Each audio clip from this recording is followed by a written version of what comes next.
يا دافع وليا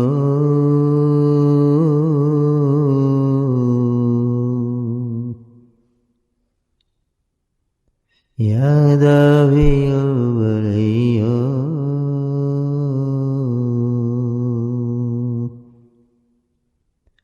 يا دافع وليا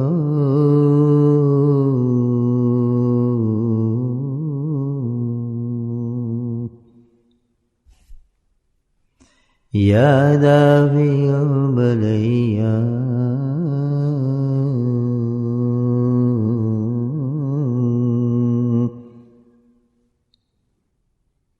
بہت ہی بڑی دعا ہے. اس میں انسان اللہ سبحانہ تعالیٰ سے مدد طلب کر رہا ہے. دعا کا مطلب یہی ہے کہ بندہ عاجزی شو کرتا ہے اللہ کے اختیار میں کہ اللہ تعالیٰ میں بہت کمزور ہوں، تو میری مدد فرما. اس میں جو خاصا ہے بندہ جو مانگتا ہے اللہ تعالیٰ سے دافع البلیات. بلیات ابھی سب انسان کے اپنے سوچنے پر اسٹینڈرڈ پر ہے کہ کس کو بلیات اور مصیبت سمجھتا ہے اور پریشانی سمجھتا ہے. خود اپنے انسان کے ذہن میں کیا ہے کہ کون سی چیز مصیبت ہے جو اللہ سبحانہ تعالیٰ سے پناہ مانگ رہا ہے. پھر اللہ سبحانہ تعالیٰ اسی کو قبول فرماتے ہیں. حدیث قدسی ہے کہ اللہ سبحانہ تعالیٰ بندے کی گمان کے ساتھ چلتے ہیں. جو آپ مانگتے ہیں اللہ کو عطا فرماتے ہیں. اگر ہم ذہن میں یہ ہے کہ میں اس بیماری سے بچ جاؤں، یہ مصیبت اس کے لیے ہے، بڑا سمجھتا ہے اس کو. یہ اس پریشانی سے بچ جاؤں، یہ اس کے لیے مصیبت ہے. یا کوئی اور حالات خراب ہیں، یہ اس کے لیے مصیبت ہے. لیکن ایک کامن ہر انسان کے لیے مصیبت ہے، سب سے بڑی مصیبت وہی ہے، بلکہ ساری مصیبتوں کی جڑ وہی ہے. حقیقت میں وہیں سے روٹ نکلتی ہے پریشانی کی. وہ ہے اس کی ضرور ہمیں نیت کرنی چاہیے. اس بلا کی، اس مصیبت سے اللہ تعالیٰ سے پناہ مانگنی چاہیے. وہ کیا ہے کہ اللہ سبحانہ تعالیٰ دین میں کمزور نہ فرمانا. دین کی کمزوری جو ہے سب سے بڑی مصیبت ہے. اس کے بعد ساری مصیبتیں اس سے نکلتی ہیں. تو یقین جو اس وقت ہم اللہ سے مانگ رہے ہوں وہ بھی صحیح ہے. دوسری مصیبت انسان رکھے ضرور ان کو سامنے، لیکن یہ سمجھے کہ ساری مصیبت کا جو جڑ ہے جو آتی ہے ہم تک، یہی ہے کہ جب انسان دین میں کمزور ہو جاتا ہے، عبادات میں کمزور ہو جاتا ہے، سستی غالب ہوتی ہے. پڑھنا چاہتا ہوں جو نماز نہیں پڑھی جا رہی، جماعت سے پڑھنا چاہتا ہوں آ نہیں سکتا، ذکر کرنا چاہتا ہوں یہ ہو نہیں رہا، پورا نہیں ہو رہا، جی پارشل ہو رہا ہے. تو یہ ساری جو ہے بڑی مصیبت اور بلائیں ہیں انسان پر، بہت بڑی. آسودہ بہترین وہ انسان ہے جو صبح سے لے کر شام تک اپنے معمولات کو بڑے آسان طریقے سے گزار دے. تو سمجھو اس کو الحمدللہ نے سب کچھ عطا فرما دیا.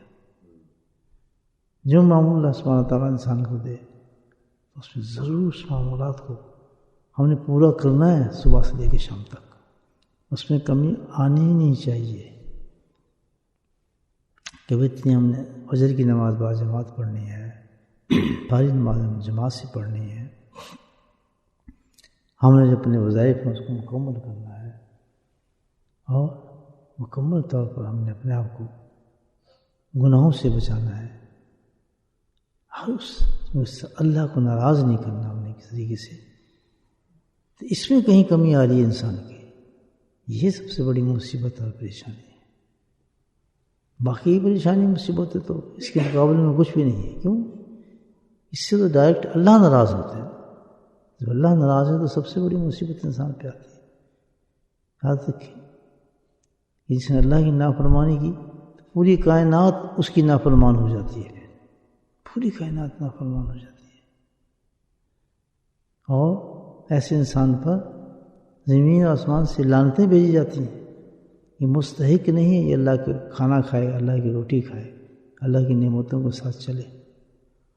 تو یہ میرا خیال ہے جب ہم اس دعا کو مانگیں یا دافع البلیات تو اس کو ضرور سوچیں کہ اللہ تعالیٰ مجھے ایک بڑی دعا ہے نبی پاک صلی اللہ علیہ وسلم کی مانگیے، ہمیں سکھائی ہے کہ اللہ سے مانگیں اللہ تعالیٰ مجھے پھر موڑ نہ دینا اس پرانی حالت پہ اور میں مڑ جاؤں اسی حالت پہ جس حالت سے میں پہلے تھا۔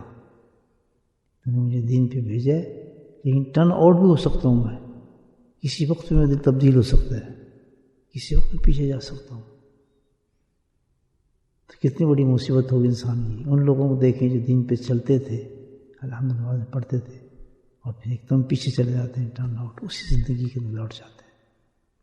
یہ سب سے بڑی مصیبت انسان کی زندگی میں ہے، دین کو مضبوطی سے ہمیں پکڑنا چاہیے۔ تو یہ دعائیں جو بزرگوں نے مانگی ہیں بہت معنی ہیں ان کے، بڑے میننگز ہیں الحمدللہ۔ سطحی طور پہ نہیں ہے بھائی جن بوجھ سے بچیں، دشمن سے بچیں، یہ تو اہم چیز ہے، نافرمانی سے بچیں، یہ ہمارے ذہن میں چاہیے جب ان دعاؤں کو مانگیں۔ یا داعی البلیات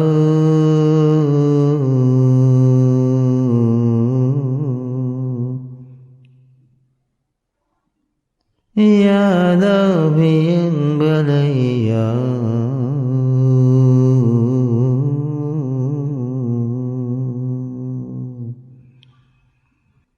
اللہ تمام فتنوں سے ہماری حفاظت فرما، یا اللہ دجالی فتنوں سے ہماری حفاظت فرما، یا اللہ دجال کے فتنے سے ہماری حفاظت فرما، یا اللہ دجال کے فتنے سے ہماری حفاظت فرما۔ یا داعی البلیات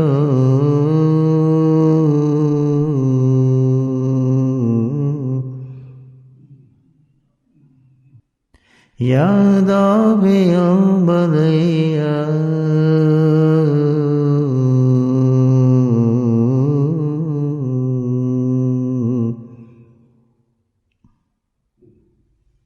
یا داعی البلیات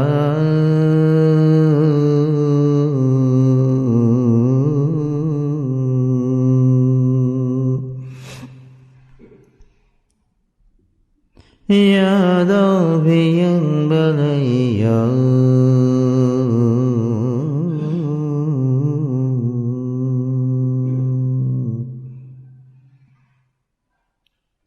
سب سے زیادہ ان فتنوں میں غافل لوگ مبتلا ہوں گے۔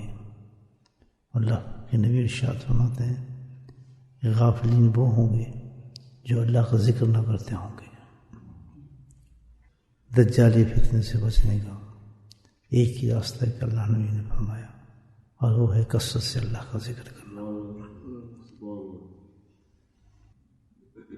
اس قدر خطرناک یہ فتنے ہوں گے کہ اللہ کے نبی نے ہمیں یہ دعا سکھائی کہ اللہ جب کسی قوم کو تو ان فتنوں میں مبتلا فرمائے تو اس سے پہلے تو ہمیں اپنے پاس بلا لے۔ یا داعی البلیات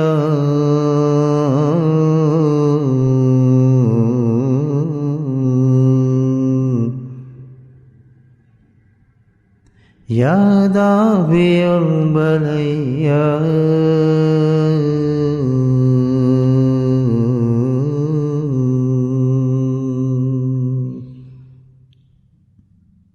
اللہ کے نبی نے اس دجالی فتنے کی تو نشانی بتائی، فرمائی کہ لوگ جو اس فتنے میں مبتلا ہوں گے اللہ تعالیٰ کے نبی کریم صلی اللہ علیہ وسلم کی سنتوں کو ترک فرما دیں گے، آپ صلی اللہ علیہ وسلم کے طریقہ مبارک کو، سنت مبارک کو اپنی زندگی سے نکال دیں گے۔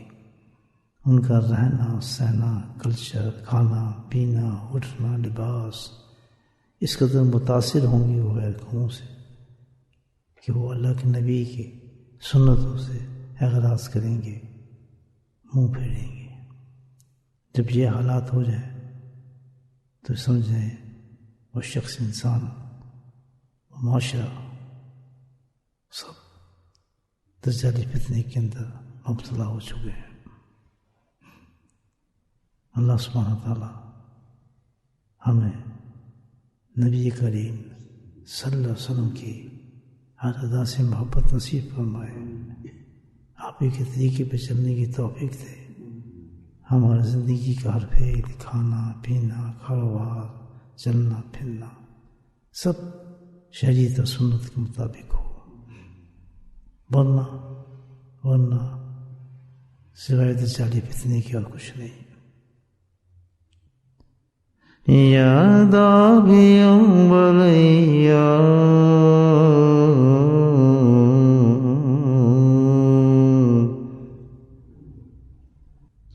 یا داعی بلیا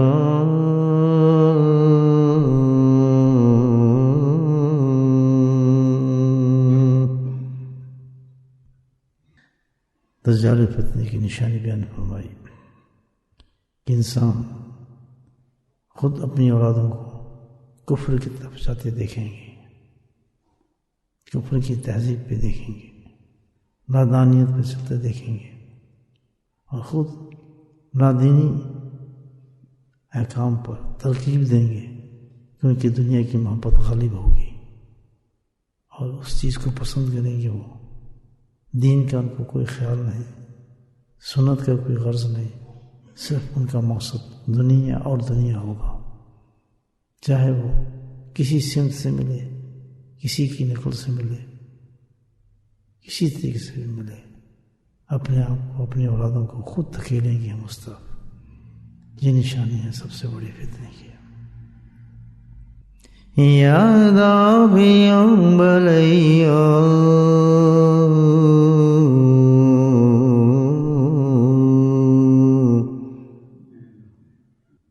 یا داعی بلیا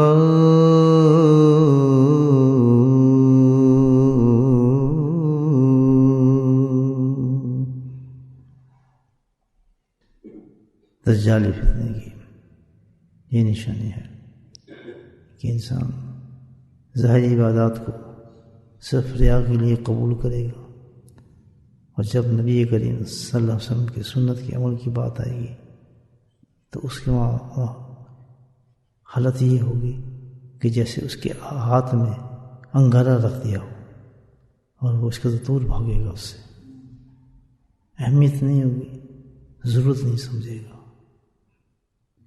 یا داعی بلیا